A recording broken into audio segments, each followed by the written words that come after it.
ఒక సీఐపై ఆయన స్టేషన్లోనే case నమోదైతే police శాఖను మూసేయండి అని కోర్టు నుంచే సలహా వచ్చిందంటే పోలీసుల ఓవర్ యాక్షన్ పై విచారణ జరపాలని సిబిఐకే పురమాయించిందంటే అంతకంటే వెరీ సీరియస్ ఇంకేముంటుంది.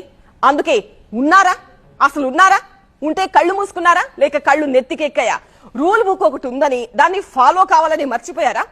సాక్షాత్తు ఖాకీ శాఖ నెత్తిన రాష్ట్ర ఉన్నత న్యాయస్థానం మొట్టిన వైనం ఇది. మొదటిసారి అయితే లైట్ తీసుకోవచ్చు, నెల రోజుల గ్యాప్ లో 4వసారి. అందుకే లోపల బయట కూడా ఇప్పుడు ఇదే talk of the department. 2025 September 24 Ravindra Reddy కేసు మొట్టికాయ number 1. Social media activist Ravindra Reddy కేసు. గుంటూరు జిల్లా పత్తిపాడు పోలీసులు అతను అరెస్ట్ చేసిన విధానాన్ని తీవ్రంగా తప్పుపట్టింది హైకోర్టు. అరెస్ట్ చేసి తమ అదుపులో లేరని కోర్టుకు అబద్ధాలు చెప్పడాన్ని సీరియస్ గా తీసుకుంది. భర్త కనిపించడం లేదని భార్య ఫిర్యాదు చేస్తే జనరల్ డైరీలో ఎంట్రీ చేసి మౌనంగా ఉండిపోతారా? ఎఫ్ఐఆర్ ఎందుకు నమోదు చేయరు? పైగా గంజాయి కేసులో అరెస్ట్ చేశామని మాకు అబద్ధం చెప్తారా? టు కత్సు మంది హైకోర్టు. ఇక్కడితోనే ఆగలేదు, వాస్తవాలు తెలుసాలంటూ సిబిఐకి అప్పగించింది. చిన్న మిస్సింగ్ అరెస్ట్ కేసులో సిబిఐ జోక్యం చేసుకోవడం చాలా అరుదైన విషయం. 2025 సెప్టెంబర్ 27 మంగళగిరి సిఐ కేసు మొట్టికాయ నెంబర్ 2. హైకోర్టు వాహనం డ్రైవర్ కేసు. మంగళగిరి రూరల్ సిఐ శ్రీనివాసరావుపై అదే పోలీస్ స్టేషన్ లో కేసు నమోదయ్యేలా చేసిన డ్రామాటిక్ కేసు ఇది. హైకోర్టు డాక్యుమెంట్లతో వెళ్తున్న వాహనాన్ని అడ్డుకొని పోలీస్ స్టేషన్ కు తరలించి డ్రైవర్ పై చేయి చేసుకున్నారన్నది సిఐ పై అభియోగం.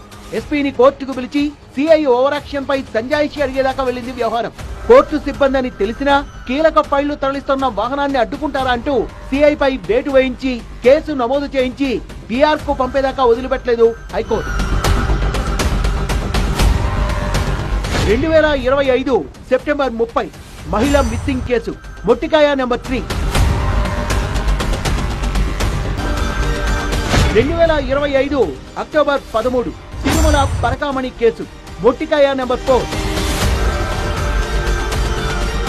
ఏపీ ఖాకీ శాఖ మొట్టికాయలు తిన్న తాజా కేసు. తిరుమలేశ్వరి ఆలయంలో సంచలనం సృష్టించిన పరకామణి స్కామ్. పరకామణిలో అక్రమాలపై తమ ఆదేశాలను అమలు చేయకపోవడంపై తీవ్ర ఆగ్రహం వ్యక్తం చేసిన హైకోర్టు డీజీపీ నిద్రపోతున్నారా? పోలీస్ వ్యవస్థ పనిచేసేది ఇలాగేనా? డిపార్ట్మెంట్ ను మూసివేయడం మంచిది కదా అంటూ ఘాటు వ్యాఖ్యలు చేసింది.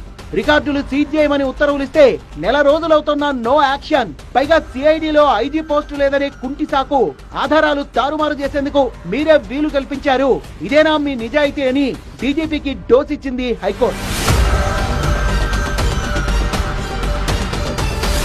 చట్టాన్ని పట్టించుకోరా? మీకు మీరే సూపర్ పవర్ అనుకుంటున్నారా? ఇది వరస. పోలీసుల పనితీరును ప్రశ్నిస్తూనే అలసత్వం వహించిన అధికారులపై చర్యలు తీసుకుంటూ వరుసపెట్టి క్లాసులు బీకుతోంది ఏపీ హైకోర్టు.